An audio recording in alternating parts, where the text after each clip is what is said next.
How you doing, everyone? I hope you're all well. If you're seeing this on YouTube, I read it live at twitch.tv/Count Julius. Check it out.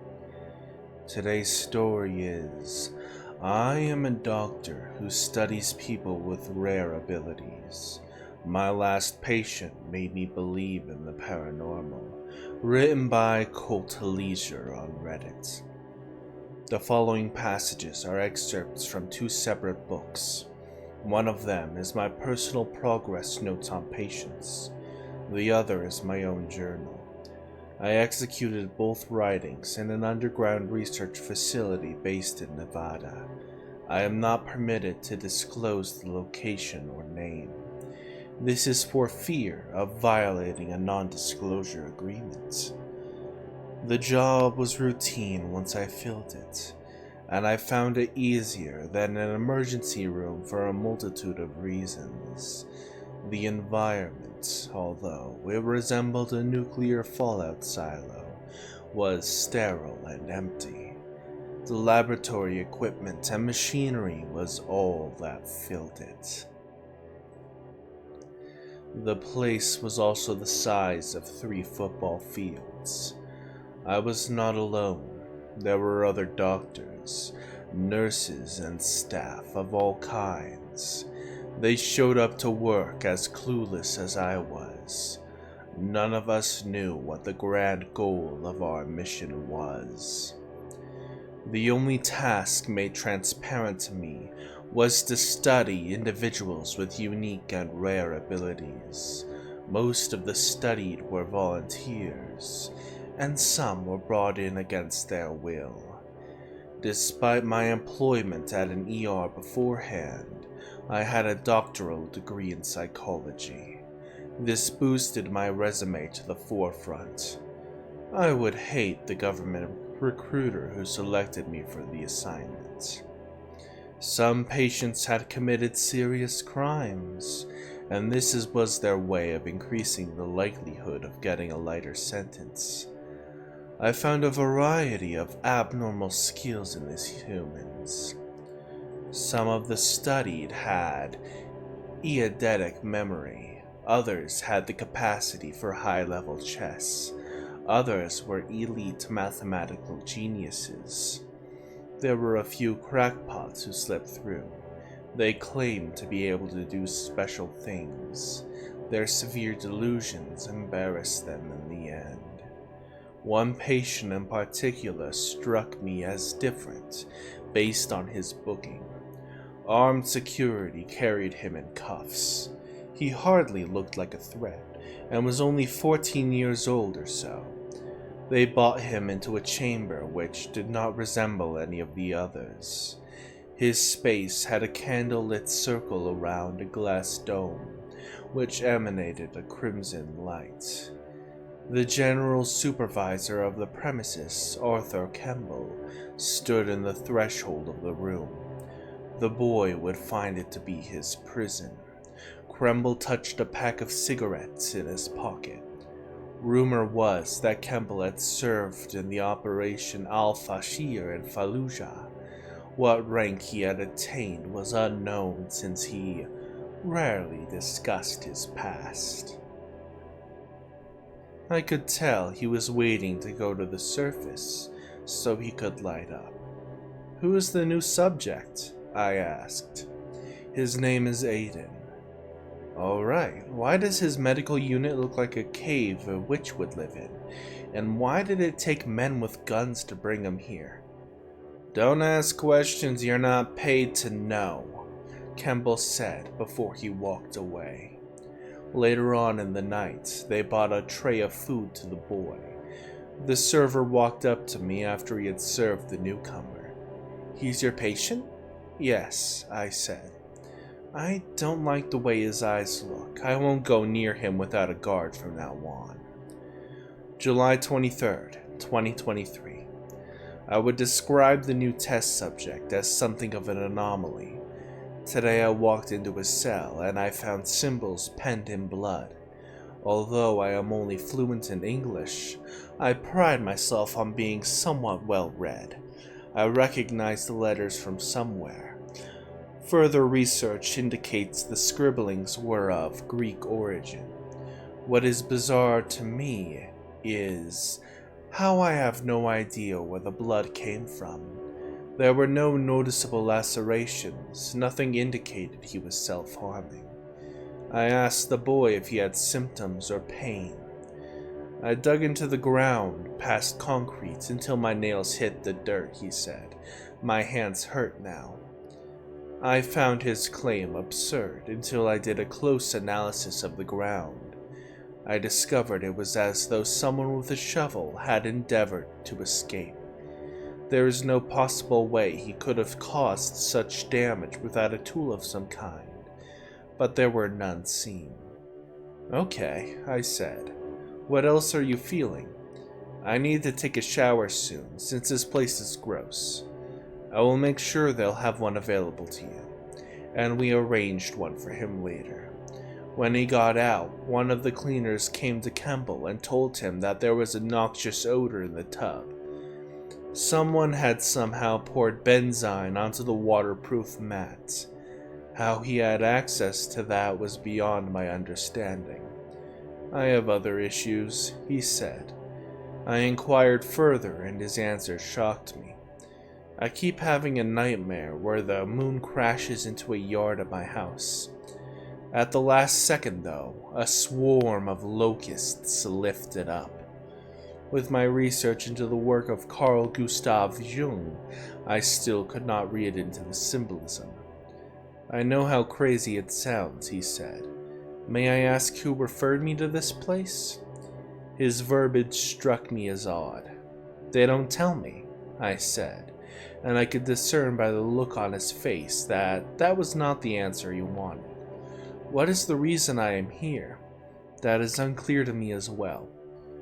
What do you do? Why do they have you in this place? Because I try to understand people who are greater than most, I said. Kids and adults like you are uncommon. It is my job to figure out how you do what you are able to do, whatever that may be, because it defies understanding. Am I allowed to go outside?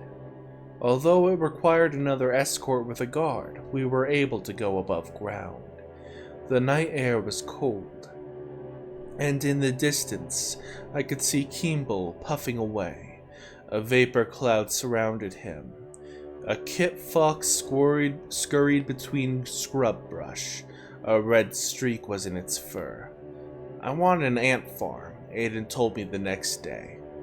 I had applied cardiac monitoring pads to his arms and chests to see the condition of his heart. Although his BPM was great, he did have a never-ending fever I could not bring down. I gave him his ant farm. He squashed most of the bugs. He lived at the few who lived. It was a primal scream which reverberated through the hallways. Campbell's office was at the end of a black metal corridor. The hallway was fluorescent with overhead lights that cast a greenish hue.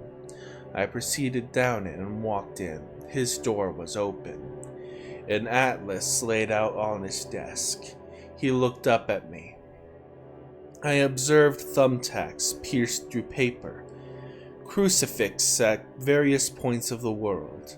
The locations included Los Angeles, New York, Washington, D.C., Moscow, and Jerusalem. A printout of the dome of rock lay by his computer screen. There was nothing personal in the chamber. Most people would decorate their space with portraits of loved ones. Kimball seemed to be a purist when it came to his profession. He dedicated himself to blocking out any interference in his mindset. The entire assembly was odd, but I did not wish to push for information on confidential matters. He folded the atlas and stuffed it away in his drawer after seeing me. "How's the investigation's momentum with the new patient?" Kimball asked. "That's why I came in here today.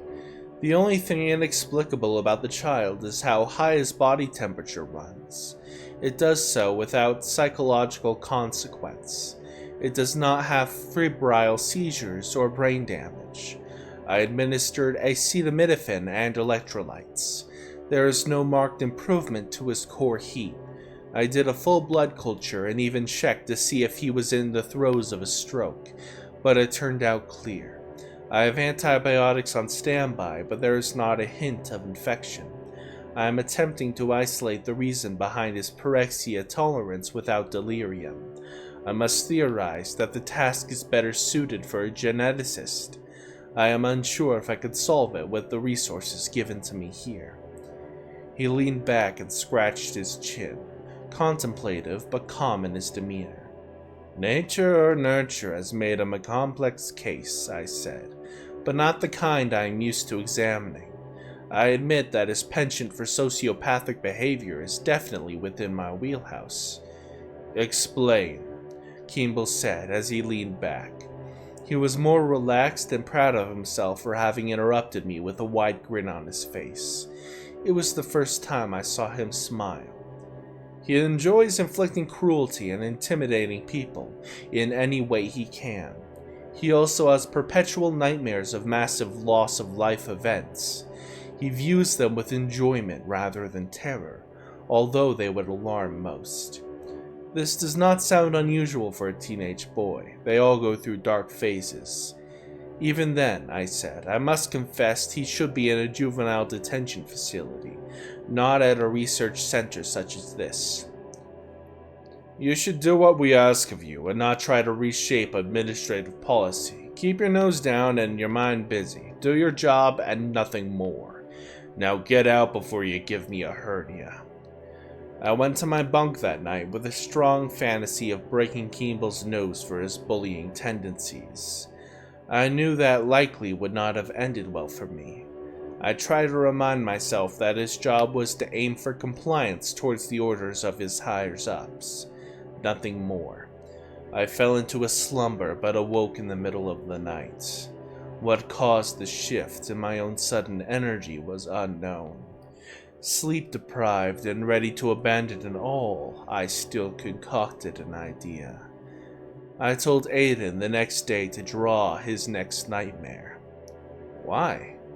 It'll give me a visual sense of what you're seeing, although through your own senses. You never know. There could be benefits we don't expect. You might be a great illustrator who hasn't figured it out yet. My mom was a painter. Excellent. Where is she now? Someone murdered her in a tool shed. They never caught who did it. Oh, I said as I felt a lump form in the back of my throat. What about your dad? Where is he? They sent him to a prison somewhere in the Arctic. He lashed out and beat both of us before a neighbor told him and got him into a lot of trouble. I'm glad I haven't seen him. He was a bad guy. May I have a pen and paper?